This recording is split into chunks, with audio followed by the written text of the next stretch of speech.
ملک میں 8 ماہ سے جاری سیاسی عدم استحکام معیشت پر قیامت بن کے ٹوٹا ہے۔ زر مبادلہ ذخائر میں کمی، ایکسچینج ریٹ میں اضافہ، تیزی سے گرتی ایکسپورٹس اور ترسیلات زر میں کمی نے معیشت کا بھرکس نکال دیا ہے۔ ایکسپورٹس میں مسلسل تیسرے مہینے کمی کا رجحان ہے۔ پچھلے مہینے ایکسپورٹس میں 18% کمی آئی۔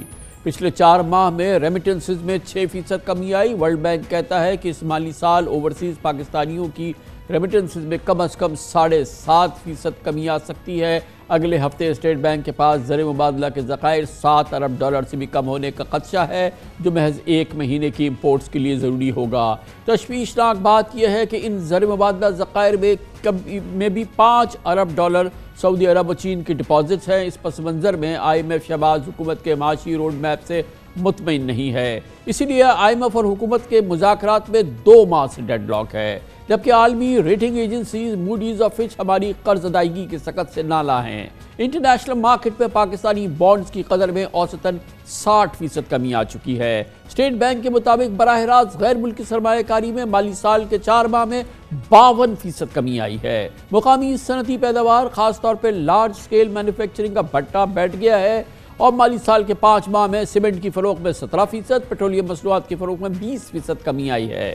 اس مالی سال ٹیکسٹائل انڈسٹری نے 40% کم کپاس خریدی ہے اور 24 سال کی بلند ترین سطح 16% پہ اس وقت انٹرسٹ ریٹس ہیں۔ صنعتی اور کاروباری قرضے محال ہو چکے ہیں۔ معاشی ماہرین ملکی معیشت کو تباہی کے دہانے پر دیکھ رہے ہیں۔ یقیناً یہ تمام خدشات اور تحفظات نہیں ہیں، یہ حقیقت ہے اور اس میں بہت بڑا وزن ہے۔ معیشت و خزانے کے معاملات بے قابو ہونے پر صنعت کار اور بزنس کمیونٹی بلبلا اٹھی ہے۔ امپورٹرز کو درآمدات کلیئر کرانے میں سخت دشواری کا سامنا ہے۔ خبریں ہیں کہ ادائیگیاں نہ ہونے سے پورٹس پر پہنچنے والا قیمتی غیر ملکی سامان پڑے پڑے سڑ رہا ہے۔ بعض معاشی ماہرین کے نزدیک امپورٹس ادائیگیوں کی سکت سکڑ رہی ہے اور یہی ڈیفالٹ کی پہلی سٹیج ہوتی ہے۔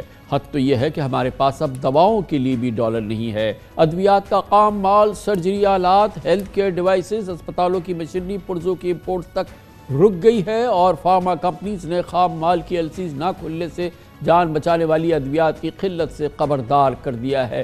اس سے زیادہ خطرناک کیا صورت ہوگی اور اس وقت یہ نوبت آ چکی ہے کہ ایک عام آدمی حواس باختہ ہو کے دن میں دسیوں بار مہنگائی اور صرف مہنگائی کی چیخ پکار کر رہا ہے، جبکہ لگتا ہے کہ تباہال معیشت کی وجہ سے وزیر خزانہ اسحاق ڈار بھی کچھ گھبرا سے گئے ہیں یا کچھ بوکھلائے ہوئے ہیں اور کسی لحاظ مروت کے بغیر اب وہ IMF سے کھلے عام بھیڑ رہے ہیں۔ یہ ایک بڑی غیر معمولی صورتحال ہے۔ اپنے ایک حالیہ انٹرویو میں اسحاق ڈار نے جھلاہٹ پہ کہا کہ IMF کا وفد پاکستان آتا ہے تو آئے، نہیں آتا تو نہ آئے، ان کی منتیں نہیں کریں گے۔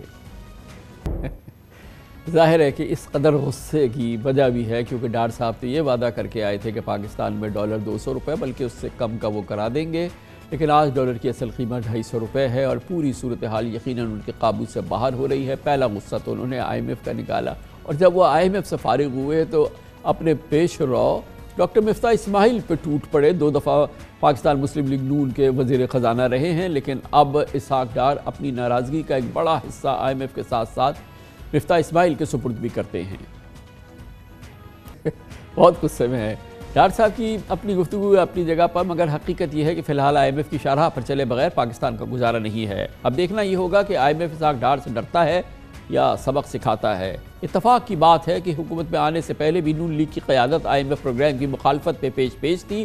وزیر اعظم شہباز شریف سمیت نون لیگ کے رہنما IMF کی شرائط کو قومی سلامتی کا مسئلہ قرار دیتے تھے۔ یہ لیڈرشپ جو آج اقتدار میں ہے وہ IMF کی بدترین مخالف تھی۔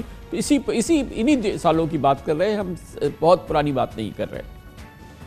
قسمت کی ستم ظریفی اس کے چند ہفتوں کے بعد ہی IMF اسی حکومت کی اسی لیڈرشپ کے حصے میں آ گئی ہے اور اب صورتحال جو ہے یقیناً بہت مشکل ہو رہی ہے۔ IMF سے متعلق نون لیگی حکومت کے رہنماؤں کے پہلے بیانات آپ نے سنے، مگر اسحاق ڈار صاحب IMF پر حالیہ غیظ و غضب کے باوجود اتفاق کی بات ہے کہ ڈار صاحب کو اس بات کا احساس ہے کہ IMF کے بغیر پاکستانی معیشت کو منجدار سے نکالا نہیں جا سکتا۔ یقیناً IMF پر غصہ کرنے کے باوجود اسحاق ڈار صاحب کو IMF پروگرام کی اہمیت کا بھی احساس ہے، مگر شاید اس وقت ان کا غصہ قابو میں نہیں ہے۔ لیکن اب پھر اس کے باوجود ڈار صاحب کیوں بھڑ گئے آپ آئی ایم ایف سے، اور کل جو گفتگو کی ہے اور آج پی ڈی ایم کے ایک اور بہت ہی مرکزی رہنما جناب مولانا فضل الرحمان نے اسی غصے میں، جو کہ شاید اس حکومت کا حصہ ہے، آئی ایم ایف کو امریکہ کی لونڈی قرار دے دیا ہے۔ بہرحال یہ پوری صورتحال یقیناً پاکستان کی موجودہ معاشی صورتحال کے حوالے سے بہت مشکل ہے۔ آئی ایم ایف پاکستان کی ضرورت ہے، مجبوری ہے، اور ہر صورت میں یقینی ضرورت ہے پاکستان کی